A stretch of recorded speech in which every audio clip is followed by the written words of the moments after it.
Hi, I'm Ken, and this is Winnie, and we are from University of Auckland in New Zealand.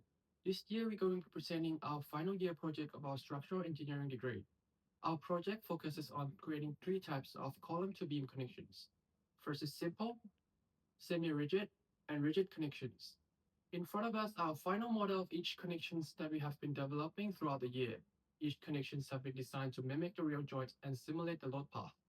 This is achieved by making the critical connections using polyurethane to intensify deformations for easier visualization. We created these because of our professor, Charles Clifton, who identified them as a crucial connection to understand.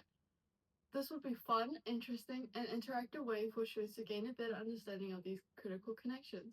We realize that the current teaching methods rely heavily on lectures, slides, and theory.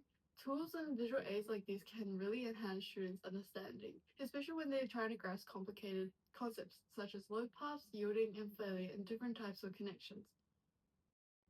Each of our models are made up of three different materials. First off is the main beam and the column. It's made up from acrylic which was then cut precisely by our laser cutting machine. We then use the polyurethane or PU, which is flexible and durable rubber, allowing us to show the deformations of the models without affecting how it's going to perform long term. Lastly is the screw and the bolts, which are galvanized steel ranging from MA to 20. These hold the beam and the column together. Typically, beam to column connections are used in steel construction to transfer forces from beams to columns and ultimately to the foundation and ground, making this a critical load path. The three types of connections each serve different purposes. First, our model, which is the wood plate. This imitates the simple connections which are primarily for transfer of shear forces and moment. We decided to provide two scenarios for this connection. One connection with the slab on top, as you can tell with the orange slab plate, which simulates the concrete slab on top of the connection in real practice, and another without it, which just can be taken off. We built this by first laser cutting all of the acrylic pieces and then attached the polyurethane web pleat on the side of the column using a screw to drill inside the polyurethane. The top part of the beam and column have holes for the bolts to connect to the slab for the slab on scenario. Then we bolted all of the parts together. This connection simulates the real practice of web plate connections. The simple model without the slab can rotate freely under design actions without resisting moment. This model represents a pin connection. It is designed to only carry axial and shear forces without providing moment resistance, allowing for free rotation between the beam to column connection. It is typically modeled as having zero moment capacity. Simple connections usually have low stiffness. However, with the slab on top, this provides additional stiffness and would help resist moment by transferring it from the beam to the wood plate into the column. There are three M8 bolts and four M18 bolts when putting the slab plate on top, as you can see here. Second is the semi-rigid connection, which have the intermediate stiffness between simple and rigid connections. The connections partially transfer moments while allowing for some rotation or movement.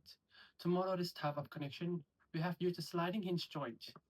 This connection building method is similar to simple connections.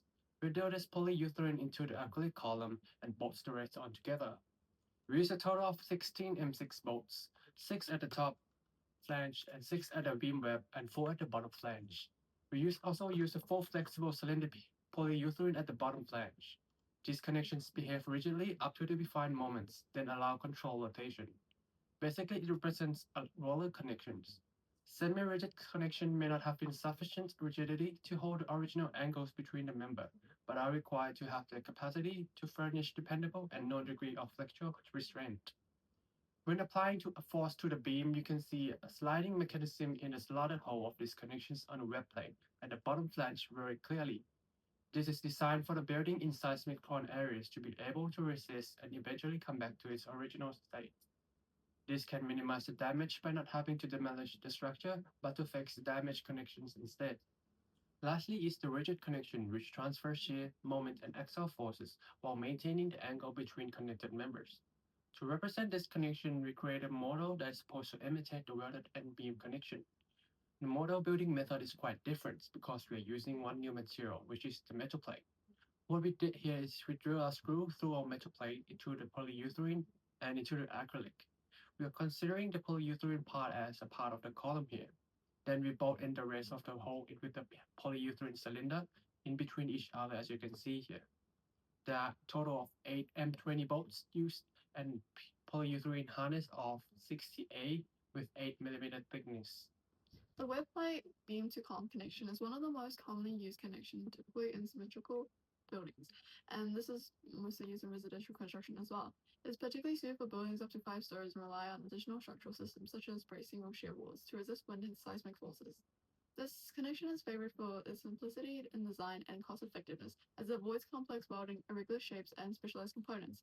Its straightforward design minimizes installation time and significantly reduces material and labor costs, making an efficient choice for standard steel structures.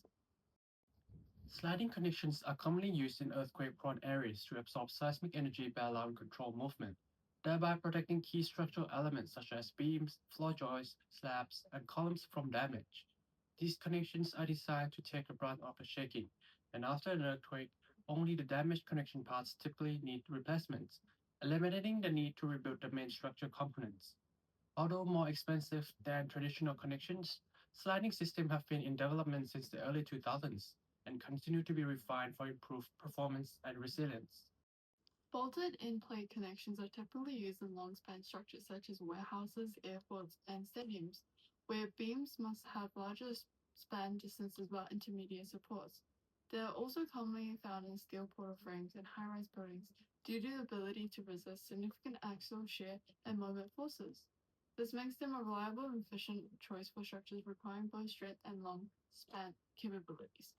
Acrylic was used for the column and beam parts for these connections, which make it easy to manufacture and assemble. Chosen mainly because it's durable and looks good. It's transparent so students are able to see what's going on. For all the models, we decided to make the handle more ergonomic to decrease lip and improve grips. As for material used for the connections for the flexible web plates, we went for the PU60A, which is this one, comparable to other harness which is not practical due to it's too stiff. This has flexibility and durability, allowing us to show the deformations of the model without affecting how it's going to perform long term. And we also use the galvanized bolts because a lot of people are going to be touching them. So in order to avoid the bolts getting wasted over time, galvanized bolts are the best options. Overall, these tools are designed to enhance students' understanding of connections in their load paths, especially by helping them apply the forces themselves and then they can see the result of those actions on the model.